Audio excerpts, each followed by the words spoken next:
ನಮಃ. ವಕ್ರತುಂಡ ಮಹಾಕಾಯ ಕೋಟಿ ಸೂರ್ಯ ಸಮರ್ಪ್ರಭಾ ನಿರ್ವಿಘ್ನಂ ಗುರುವೇ ದೇವ ಸರ್ವಕಾರ್ಯೇಷು ಸರ್ವದಾ. ಓಂ ವಿಘ್ನೇಶ್ವರಾಯ ನಮೋ ನಮಃ. ಗಂಗಣಪತೆ ನಮಃ. ಓಂ ಶ್ರೀ ಗಂಗಣಪತೆ ನಮೋ ನಮಃ. ಗುರುದೇವ ದತ್ತ ದಿಗಂಬರಾಯ. ಈ ವೀಕ್ಷಕರೇ, ದ್ವಾದಶ ರಾಶಿಗಳಲ್ಲಿ 4ನೇ ರಾಶಿಯಾದ ಕರ್ಕಾಟಕ ರಾಶಿ, ಈ ರಾಶಿ ಭವಿಷ್ಯ ಹೇಗಿದೆ ಅನ್ನೋದು ಸಂಪೂರ್ಣ ತಿಳಿಸ್ಕೊಡ್ತೇನೆ, ಬನ್ನಿ. ಅದಕ್ಕೂ ಮೊದಲು ನೀವು ಇನ್ನೂ ನಮ್ಮ ಚಾನಲ್ ಅನ್ನು ಸಬ್ಸ್ಕ್ರೈಬ್ ಮಾಡಿಲ್ಲ ಅಂದ್ರೆ ಈ ಕೂಡಲೇ ಚಾನಲ್ ಅನ್ನು ಸಬ್ಸ್ಕ್ರೈಬ್ ಮಾಡಿ, ಈ ವಿಡಿಯೋಗೆ ಒಂದು ಲೈಕ್ ಕೊಟ್ಟು ನಿಮ್ಮ ರಾಶಿ ಯಾವ್ದಿದೆ ಎಂದು ಕಮೆಂಟ್ ಮೂಲಕ ತಿಳಿಸಿ. ದ್ವಾದಶ ರಾಶಿಗಳ 4ನೇ ರಾಶಿ ಕರ್ಕಾಟಕ ರಾಶಿ. ಈ ರಾಶಿಯವರ ಭವಿಷ್ಯ ಹೇಗಿದೆ, ಈ ರಾಶಿಯವರ ಮಾಸ ಭವಿಷ್ಯ ಹೇಗಿದೆ, ಜುಲೈ ತಿಂಗಳ ಮಾಸ ಭವಿಷ್ಯ ಹೇಗಿದೆ ಅನ್ನೋದು ಸಂಪೂರ್ಣವಾಗಿ ತಿಳಿಸ್ಕೊಡ್ತೇನೆ, ಬನ್ನಿ. ಕರ್ಕಾಟಕ ರಾಶಿಯವರಿಗೆ ಜುಲೈ ತಿಂಗಳಲ್ಲಿ ಗುರು ಬಲಿಷ್ಠನಾಗಿರೋದ್ರಿಂದ ಉದ್ಯೋಗದಲ್ಲಿ ಹೊಸ ಅವಕಾಶಗಳು ಮತ್ತು ಗೌರವ ಒಲಿತು ಬರಲಿದೆ. ನಿಮ್ಮ ಕಾರ್ಯಕ್ಷಮತೆ ಹೆಚ್ಚಾಗಿ ಮೇಲಧಿಕಾರಿಗಳಿಂದ ಪ್ರಶಂಸೆ ಸಿಗುವ ಸಾಧ್ಯತೆ ಇದೆ. ಜುಲೈ ತಿಂಗಳ ಕೊನೆಯ ವಾರದಲ್ಲಿ ಶನಿಯ ವಕ್ರಚಲನೆ ಹೊಂದುವುದರಿಂದ ಕೆಲಸದಲ್ಲಿ ಸ್ವಲ್ಪ ವಿಳಂಬ ಅಥವಾ ಒತ್ತಡ ಉಂಟಾಗಬಹುದು. ಆದರೆ ಈ ಸಮಯದಲ್ಲಿ ನೀವು ಏಕಾಗ್ರತೆ ಮತ್ತು ತಾಳ್ಮೆ ಮತ್ತು ಜಾಣ್ಮೆಯಿಂದ ಇರಬೇಕಾಗಿರ್ತಕ್ಕಂಥದ್ದು ಇರುತ್ತೆ. ಮೊದಲಿಗೆ ಎಲ್ಲ ಚೆನ್ನಾಗಿದೆ, ಸಮಸ್ಯೆ ಯಾವುದೇ ತರಹದ ಸಮಸ್ಯೆಗಳು ಅನ್ನೋದೇ ಇಲ್ಲ. ಆದರೆ ಜುಲೈ ತಿಂಗಳ ಕೊನೆಯ ವಾರದಲ್ಲಿ ಸ್ವಲ್ಪ ಸಮಸ್ಯೆಗಳು ಕಾಣಬಹುದು. ಹಾಗಾಗಿ ಆ ಸಮಯದಲ್ಲಿ ಸ್ವಲ್ಪ ಜಾಣ್ಮೆಯಿಂದ ಮತ್ತೆ ಸ್ವಲ್ಪ ತಾಳ್ಮೆಯಿಂದ ಏಕಾಗ್ರತೆಯಿಂದ ನಿಮ್ಮ ಕೆಲಸ ಕಾರ್ಯಗಳಲ್ಲಿ ನೀವು ಮುಂದೂಡುವುದು ಬಹಳಷ್ಟು ಉತ್ತಮ ಮತ್ತು ಬಹಳಷ್ಟು ಚೆನ್ನಾಗಿದೆ ಎಂದು ತಿಳಿಸ್ಕೊಡ್ತೇನೆ. ಆದಾಯವು ಉತ್ತಮವಾಗಿರುತ್ತದೆ. ಹಾಗಾಗಿ ನೀವು ಈ ಒಂದು ಮಾಸದಲ್ಲಿ ವಿಶೇಷವಾಗಿ ಕರ್ಕಾಟಕ ರಾಶಿಯವರು ಅನಗತ್ಯ ಖರ್ಚು ಹೆಚ್ಚಾಗುವ ಸಾಧ್ಯತೆ ಇರೋದ್ರಿಂದ ಬಜೆಟ್ ನಿಯಂತ್ರಣ ಮಾಡುವುದು ಬಹಳಷ್ಟು ಮುಖ್ಯ. ಈ ತಿಂಗಳು ಯಾವುದೇ ರೀತಿಯ ದೊಡ್ಡ ಸಾಲ ಅನ್ನೋದು ನೀಡಬೇಡಿ. ಯಾರಿಗಾದ್ರೂ ದುಡ್ಡು ಕೊಡೋದು ಅನ್ನೋದು ಸ್ವಲ್ಪ ತಪ್ಪಿಸಿ. ಯಾಕೆಂದ್ರೆ ಈ ತಿಂಗಳು ನೀವು ದೊಡ್ಡ ಸಾಲ ಆಗಿರ್ಬೋದು ಅಥವಾ ಯಾರಿಗಾದ್ರೂ ಯಾವುದೇ ಒಂದು ವಿಚಾರದಲ್ಲಿ ಹೂಡಿಕೆ ವ್ಯವಸ್ಥೆ ಮಾಡ್ತಿದೆ ಅಂದ್ರೆ ಸ್ವಲ್ಪ ಈ ತಿಂಗಳು ಮಾಡಬೇಡಿ ಅನ್ನೋದು ತಿಳಿಸ್ತೀನಿ. ಮಾಡೋದು ಬೇಡ, ಮಾಡ್ಲೇಬೇಡಿ.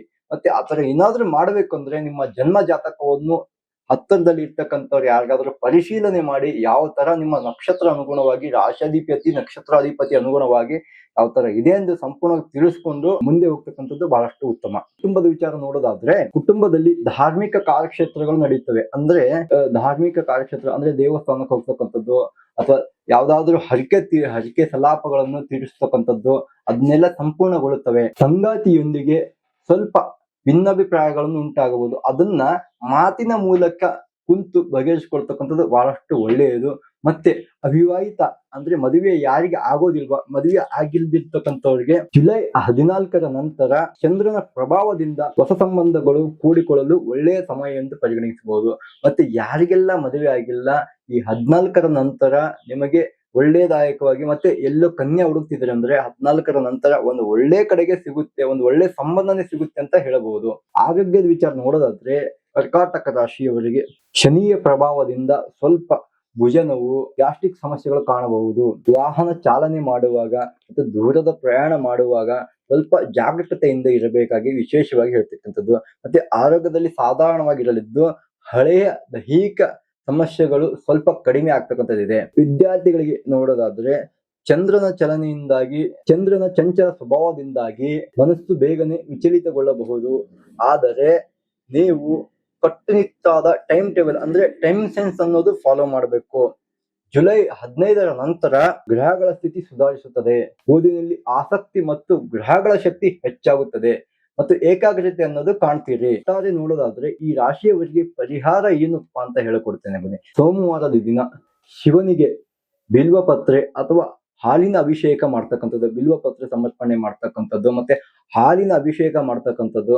ಅದೇ ರೀತಿಯಾಗಿ ಈ ಕೆಳಗಡೆ ಒಂದು ಮಂತ್ರವನ್ನು ಕೊಟ್ಟಿರ್ತೀನಿ ನಾನು ನಿಮ್ಗೆ, ಓಂ ಶ್ರಾಂ ಶ್ರೀಂ ಸಹ ಅಂತ.